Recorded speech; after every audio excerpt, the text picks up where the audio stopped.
Et nous retrouvons notre compagnon de tous les jours, oui, Kodovi Ametonon, déjà installé, qui a fait l'exercice combien complexe, mais dit-il, a le temps de parcourir la une pour nous. Kodovi Ametonon, bonjour.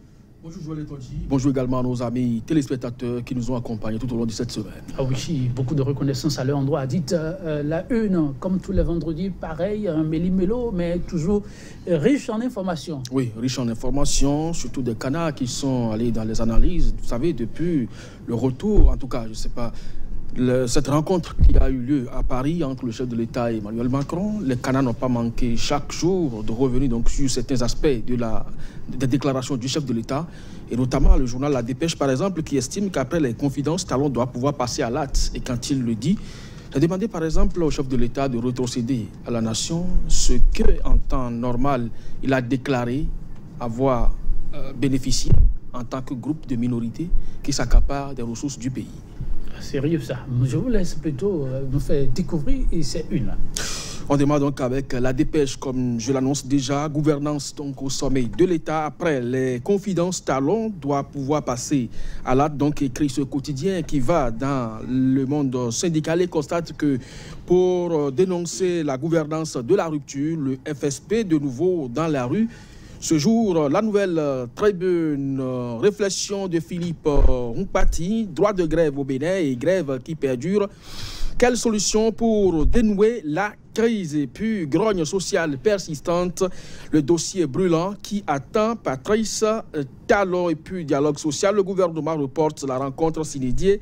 En tout cas, Kassa Mampo parle de fuite en avant. Puis l'Afrique en marche, négociation gouvernement syndical. Les ministres ont opté pour la politique de la chaise vide. Début de l'opération de scaring des marchandises, 100 jours déjà que le PVI est en vigueur et que les associés de Talon prennent en otage le Bénin. Fronde sociale, les enseignants honoraires entrent dans la danse dès mardi prochain. Crime rituel à Kpaou, une dizaine d'individus arrêtés et puis crise à l'université. Les étudiants arrêtés ont recouvré leur liberté. Le confrère de la matinée, gestion des sociétés office d'État, la SOGEMA, la SB2E, le CNSR et la Loterie nationale doivent être audités. Pourquoi ce deux poids, deux mesures, s'interroge le Canard. Front sociale et protestation contre la gouvernance Talon, le FSP à nouveau dans la rue ce jour vers la rétrocession des fonds défalqués sur salaire et puis projet d'éclairage des quartiers sombres de Cotonou où en est le gouvernement. Le nouvel observateur, gestion autocratique et despotique du régime Talon. Le front pour le sursaut patriotique envahit à nouveau les rues de Cotonou et puis création d'une communauté autour de la radio Soleil FM. Donc l'âme Abalo installe le club Soleil de la capitale. Joël Tonji, report s'inédit de la rencontre gouvernement syndicat pour agenda chargé. Un nouveau faux fuyant de l'exécutif, écrit le nouvel observateur. Matin libre, risque d'une année blanche dans l'enseignement. Élèves et parents s'affolent, Talon prend du temps. Meurtre de 2 jeunes à Kpaou, plusieurs personnes interpellées. Point média, conception machiavélique du pouvoir sous la rupture. Les femmes, les premières victimes. Wanwa pour mettre fin à une gouvernance affameuse. Pour Angélique Kidjo, les hommes africains sont des machos. Affaire Zissou et Bomaf, qu'est-ce qui fait le bonheur de Badamassi, s'interroge le quotidien. Et puis grève dans l'enseignement, les vacataires entrent dans la danse mardi prochain et report inédit de la rencontre entre gouvernement et syndicats. Les syndicats exigent la rétrocession des fonds défalqués. Merci Kodovi. Ah, maintenant, je fais mon arrêt sur l'Afrique en marche. Comme chaque vendredi, je ne vais pas déroger à la tradition. Un fait de société. Le bruit a beaucoup couru. C'est la semaine passée, la Côte d'Ivoire. Mais on se rend compte que le phénomène fait tache d'huile au niveau de bon nombre de pays. Au Bénin, on parle de la localité de Paou, où pour des crimes rituels, une dizaine d'individus, nous apprend l'Afrique en marche, ont été arrêtés. Crimes rituels, où va le monde? Et ce ne sont que des jeunes qui sont de plus en plus indécis. Oui, je crois que ça fait partie, entre autres, des griefs hier que soulevait le syndicaliste, en tout cas le jeune activiste politique que vous avez reçu sur vos plateaux, par rapport à l'indifférence totale qu'affichent les autorités vis-à-vis de la jeunesse.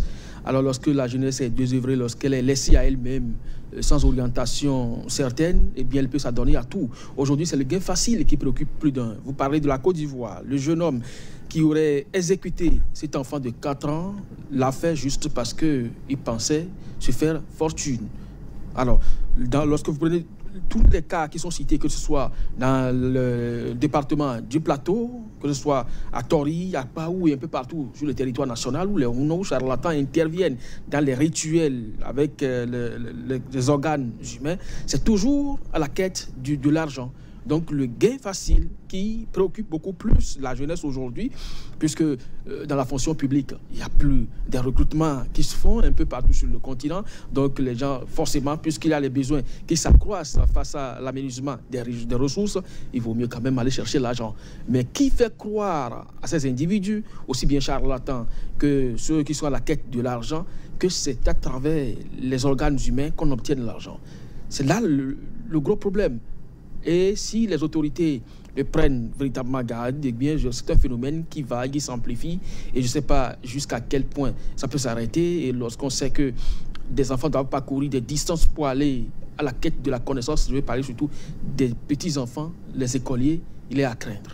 Il est à craindre l'avenir de toute une jeunesse. Parlant de cette jeunesse, on avait parlé hier même de la situation de ces étudiants qui, pour faire de grève, manifestation, se sont vus derrière les barreaux. Ils devraient être présentés au procureur.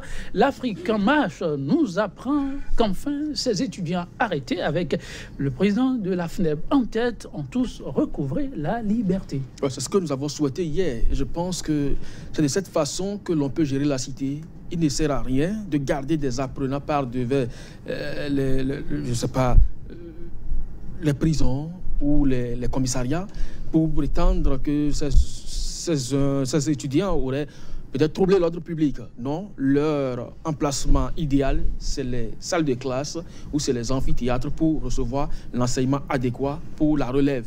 Parce qu'au-delà de tout, c'est des jeunes et donc ils sont appelés à remplacer l'élite qui est aujourd'hui en place, qui dirige. Donc je ne crois pas que pour un oui ou pour un non, un responsable étudiant qui soit dans une séance de sensibilisation soit arrêté et gardé au commissariat pendant 8 jours pour finalement être relâché aussi facilement. Je pense que les autorités doivent prendre de la hauteur et savoir comment régler véritablement les problèmes qui se posent au système éducatif.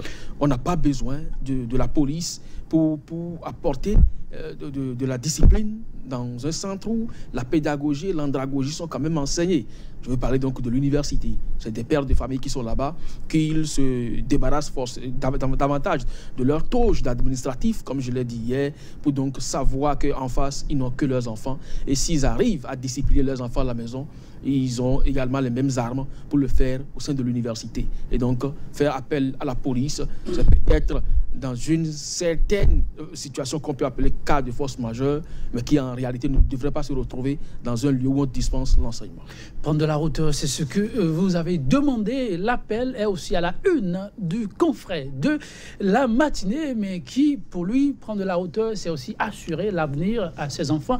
Et ça passe par une économie stable et prospère. L'appel du confrère de la matinée, c'est à un audit au niveau d'un certain nombre de sociétés d'État qui, pour ce confrère, pose problème. Le silence du gouvernement ressemble à une politique de 2 poids, 2 mesures. Oui, je crois que le titre est d'ailleurs significatif. Lorsque vous prenez ces structures, aujourd'hui, en tout cas, des offices d'État, que des responsables qui sont à la tête sont nommés par le premier responsable, et on a l'impression que, un peu comme dans d'autres structures où les audits sont commandités et multipliés, on ne remarque pas ces sociétés alors qu'elles ne sont pas nouvellement créées. C'est des sociétés qui ont déjà fait objet de gestion. Il faut quand même qu'on en assure une certaine transparence au niveau de la gestion financière. Donc, si effectivement, comme le journal l'a demandé ici, la SOGEMA, la SB2E et même le Centre national de sécurité routière peuvent être auditionnés, pourquoi pas? Pourquoi pas?